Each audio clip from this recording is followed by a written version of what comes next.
All right, so today we're making, like I had mentioned, this cute little 3D camper, and it does fold flat, so you can put it in an envelope and mail it or gift it to somebody, or it pops open and they have these little like feet on it, so it will sit flat and you can put it on a counter or a shelf as well.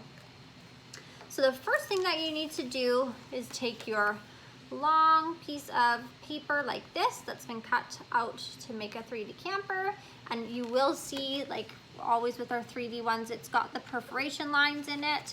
So you're just gonna go ahead and fold all of those in the same direction. It's not textured paper or anything, so it doesn't matter what direction you pick. Just make sure that whatever direction you start folding, you just keep folding in that same direction, so that when you're done, all of them fold in on themselves, and it's going to create this little box shape like that.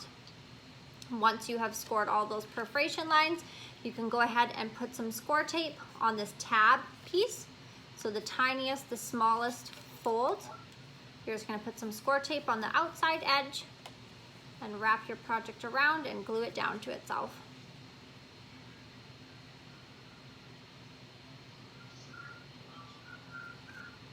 Once you're done that, you'll have your nice little base ready to decorate.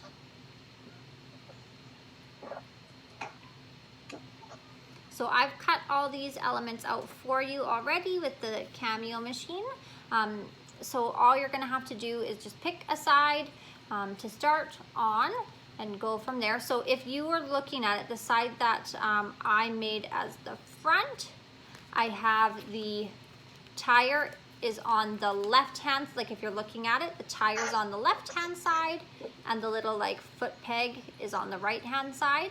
So that's the one that I glued the wood piece down that has the door flap, like one of your two base pieces has a door flap cut into it. And I glued mine on the side where the tire's on the left and the little foot piece is on the right.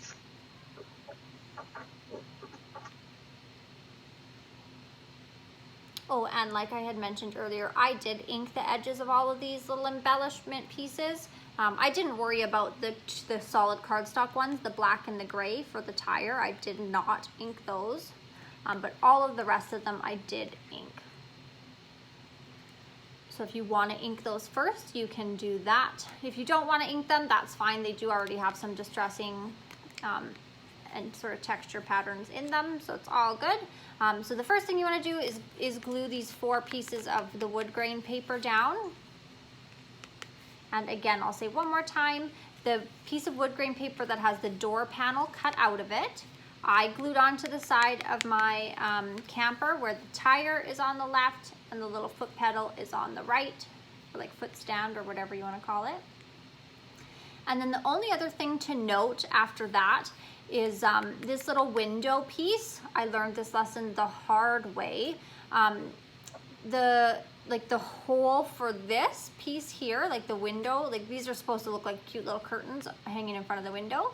And that little triangle hole is a lot smaller than this hole. So when you put your adhesive on it and glue it down, there's lots of the paper shows on the back. So you want to be careful that you're not putting adhesive where it's going to be bare, because otherwise it'll be sticky on the back, if that makes sense.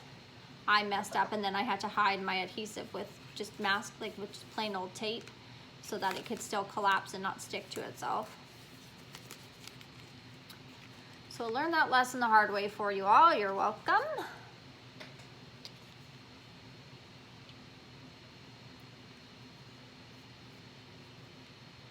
And then for the tire pieces, the order of the pieces goes the gray, and then the black, and then the blue.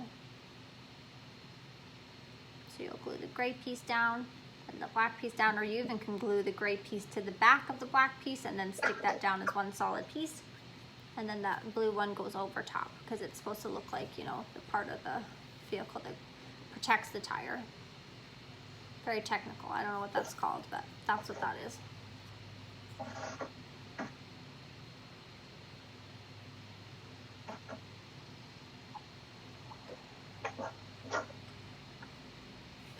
And I did try to, if you're careful, you can sort of line up the wood grain patterns from the sides and the fronts. I did try to print them to line up pretty darn close, but if you accidentally glue them on upside down, I don't think anyone's going to notice.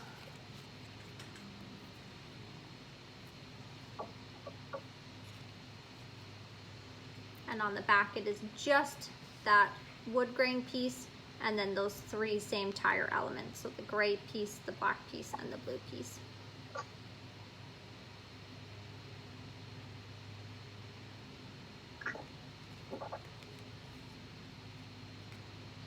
And that is that. I'll hold it up for visual reference, but that's pretty much all the little tips and tricks I have to share. If anyone has any questions at any point, you just go ahead and ask.